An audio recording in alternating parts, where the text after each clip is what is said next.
the abbey wall, through winter branch and swallow call. Its darkened waters wander slow, like whispered prayers the old monks know. At dawn the brothers cross the shore, with lantern flame and songs once more.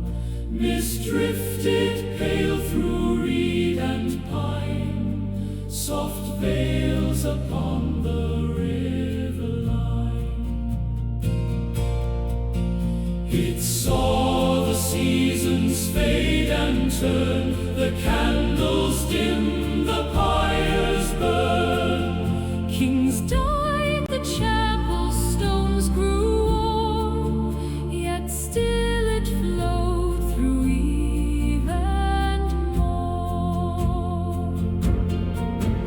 And one old monk beside the stream stood watching where the waters gleam.